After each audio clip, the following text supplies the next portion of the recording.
This video is entirely unscripted, so if I go off the rails, that's why. I just wanted to get this information out there as soon as possible and help people understand what their options are now that a major change is happening to Twitter in terms of security and privacy. So last night, February 17th at about 6:30 p.m., Twitter support posted this tweet, which says, effective March 20th, 2023, only Twitter Blue subscribers will be able to use text message as their two-factor authentication method. Other accounts can use an authentication app or security key for 2FA. Learn more here. So this is pretty self-explanatory from the tweet itself, but it's not so explanatory when it comes to the pop-up that a lot of people are seeing if they are currently using SMS 2FA for their two-factor authentication. So the pop-up that people are seeing says you must remove text message two-factor authentication, and then in really small text down below that, it says only Twitter Blue subscribers can use the text message two-factor authentication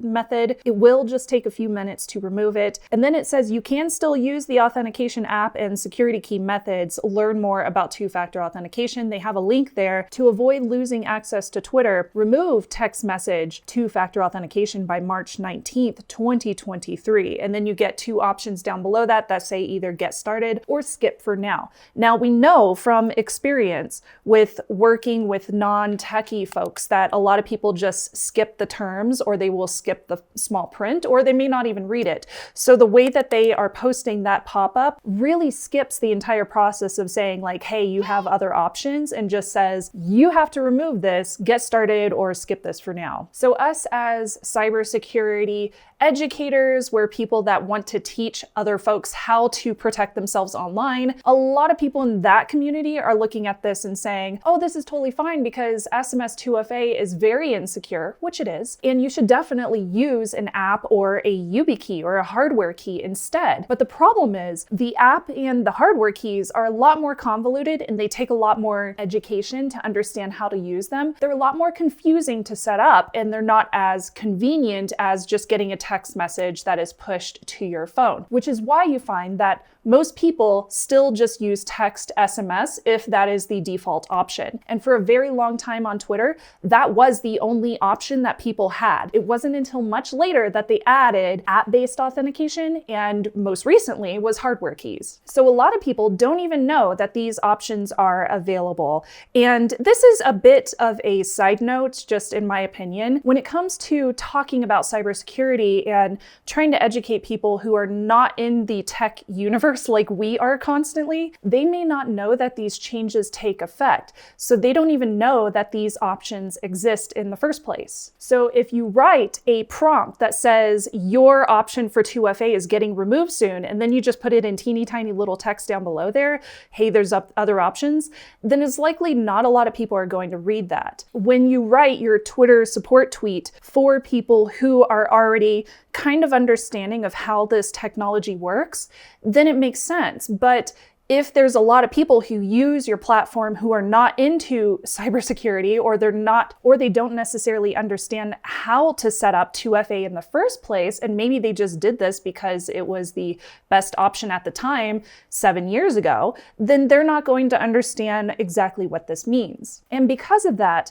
I take issue with a lot of people in our community who say that folks who are normies are being dramatic, or maybe they need to calm down, or they're being stupid or ignorant. I don't think that's a fair thing to say about people who don't even know that these options exist and don't understand how to set them up. And if you think that everybody already knows how this works, I actually have proof. So I posted this on my anime Instagram account, which is Sailor Snubs, and I said, here's the link, here's what you need to do. And I got a DM from somebody in that community who said, thank you for posting this. I think most people do not know.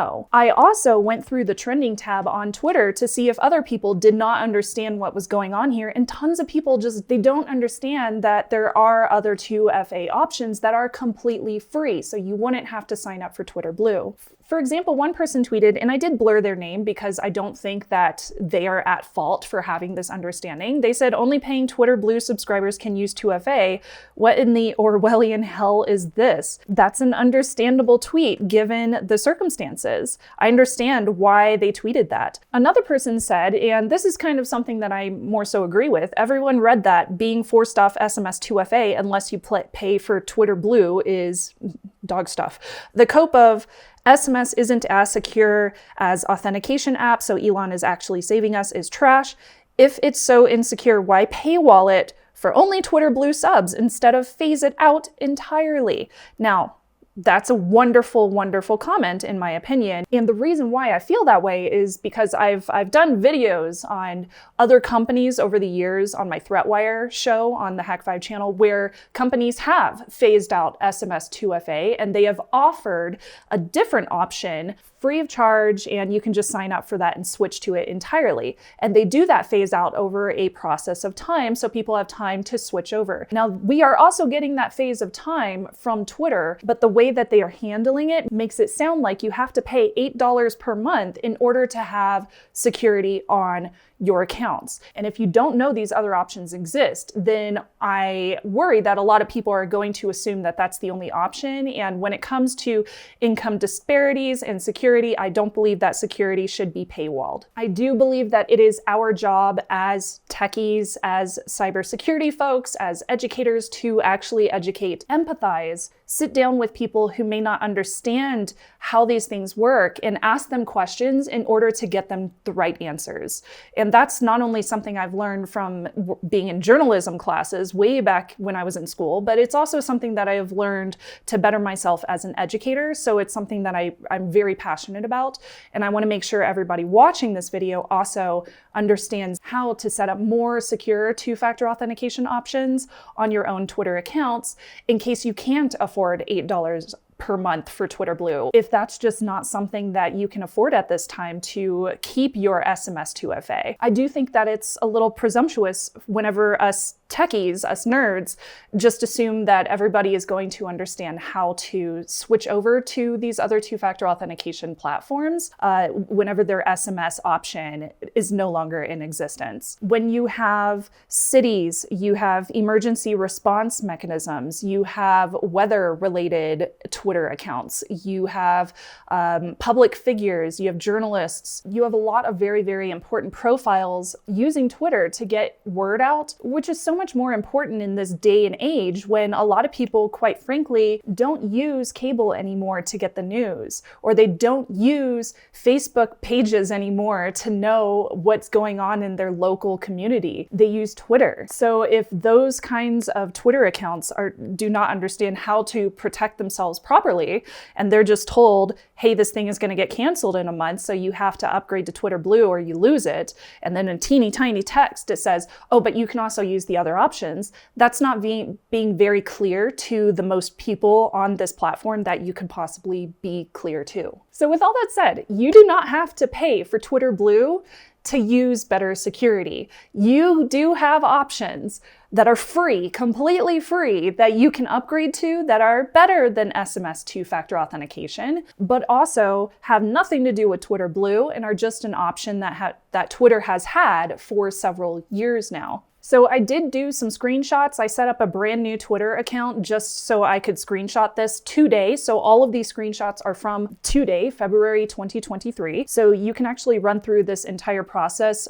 almost screenshot for screenshot if you are following along on an Android device. If you're on iOS, the application might look a little bit different, but for the most part, if you're on iOS, you should be able to follow along as long as you're doing it nice and slow and you pay attention to kind of the wording, because the phrasing might be a little bit different for your own app. So if this is your first time using a authenticator app, this is a 2FA option that is available for most platforms. So if you do want to upgrade platforms like Twitter, from SMS to a authenticator app, it kind of works the same way, but it just looks a little bit different. So on your phone, whether that's a Google phone or an iOS phone, go into your app store, whether that's your Play Store or the Apple App Store, and you will want to find yourself a two-factor authentication application. There are many to choose from. There's a lot that people like. Some people prefer to use the authenticator apps that are built into their password managers.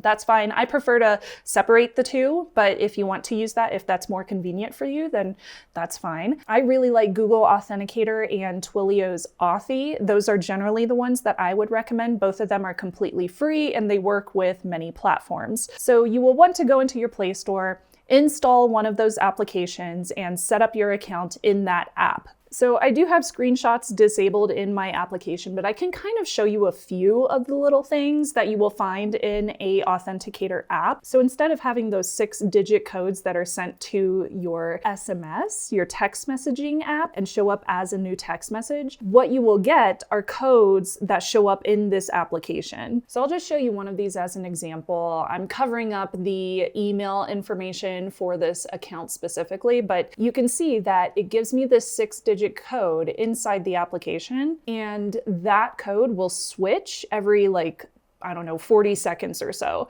I can hit copy to copy it to my clipboard, and then I can pull it up over in the application that I'm trying to log into and just paste that code. So it makes it a really easy process to log into any of your accounts, and it straight up just replaces the SMS 2FA codes and just sticks them inside an application instead. And in order to link new accounts to your new authenticator app, you will have this option to basically just scan with your camera QR codes that pop up on the screen whenever you're trying to connect one of your accounts to this authenticator app. So you will click scan QR code, and as soon as you scan it, it authenticates, it pairs with this app, and then it will start generating all of those codes for you. If you don't have a camera on whatever device you're trying to set up your authenticator app on, you can also enter a code manually and just type it in right there and click save, and that will generate a key pair for you as well. Now, this video is not going to go into all of the details for these things, but that's just the basics of how to get it set up. So you link this to your Twitter account, sort of like if you have a PayPal account and you want to link it to your bank. PayPal will ask you to authenticate your bank. You have to go to your bank, you have to log in with your username and password, and then pair it up so that those two authenticate to each other. It's kind of the same thing with Twitter or any of your other platforms that you want to use 2FA on and the Authenticator app. The Authenticator app has to agree with your profile on that platform, so on Twitter, and they have to make that agreement and authenticate with each other, and then it starts generating those codes for you and it lets you log in. So once you have your app ready to go, you can pop on over to the Twitter app, click on your profile picture up in the corner, and pull up this menu. Now, most of this menu is for paid Twitter products and lists and things that you can do with your profile, but way down at the bottom, it says settings and support. You can actually click on that. That is a button. So you click on that and it drops down this little menu, and you want to click on settings and privacy. So from settings and privacy, click on security and account access, and from there click on security, which is the topmost option, and you'll have two options there. One says two-factor authentication, the other says additional password protection.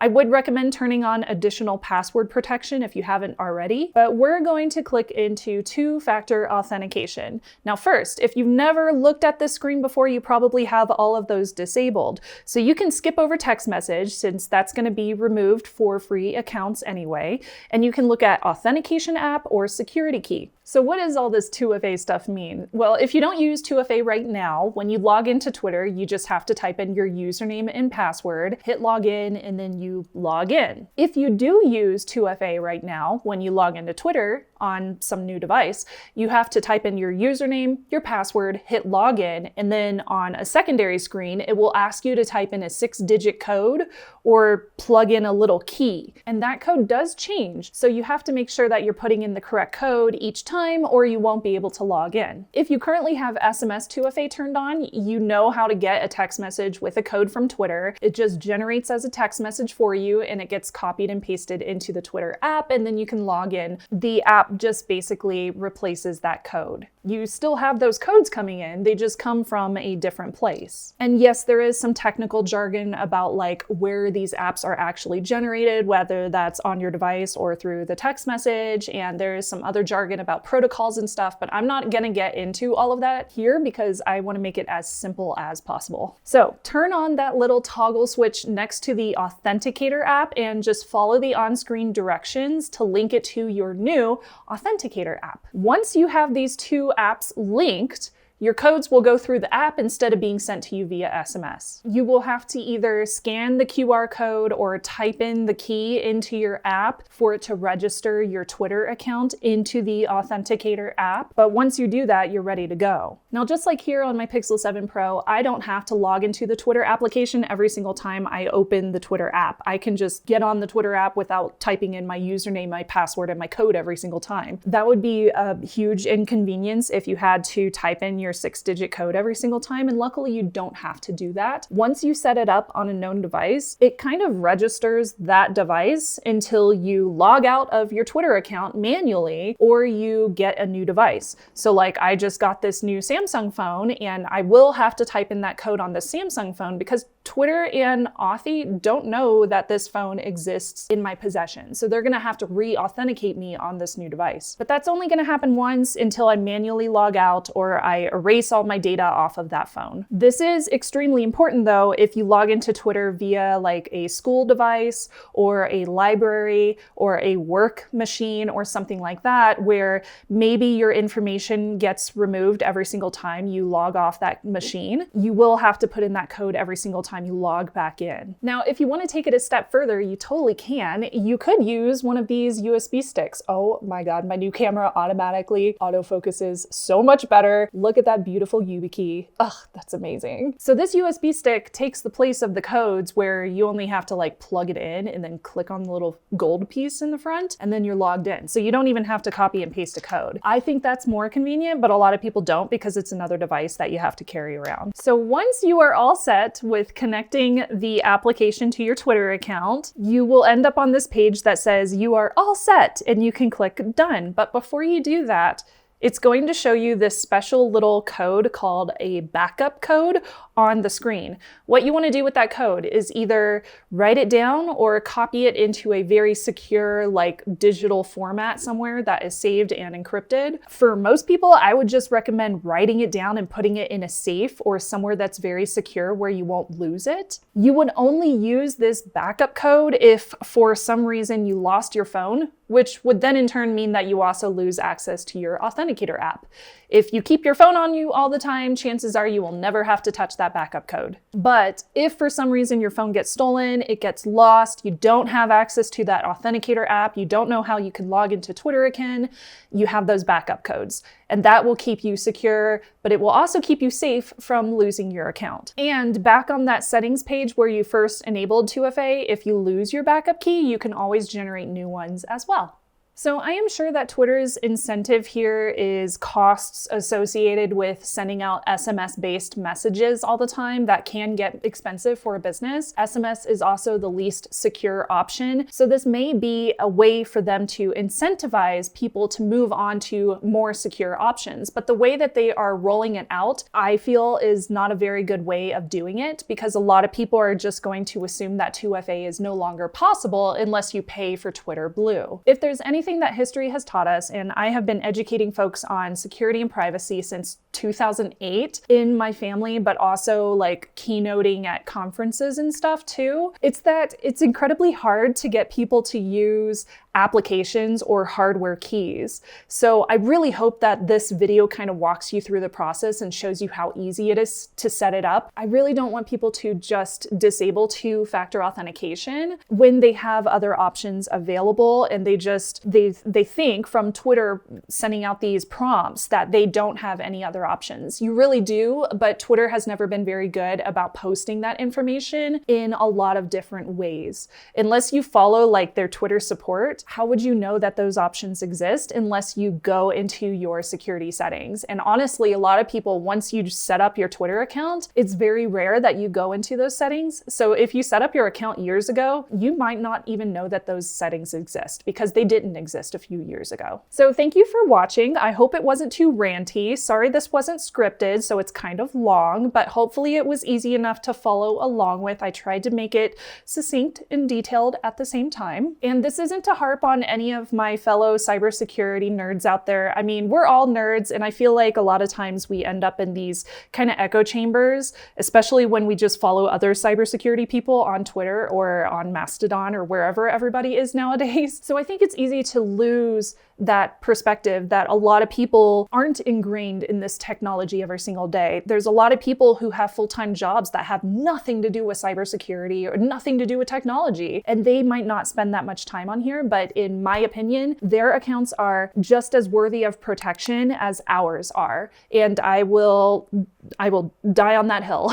Thanks so much for watching. If you're curious about upgrading to hardware keys instead, I did this 5 myths that I debunked on this video, and there's another video over here that YouTube thinks that you will enjoy. I appreciate you for watching. Thank you so much for subscribing, and I'll see you next time. Bye.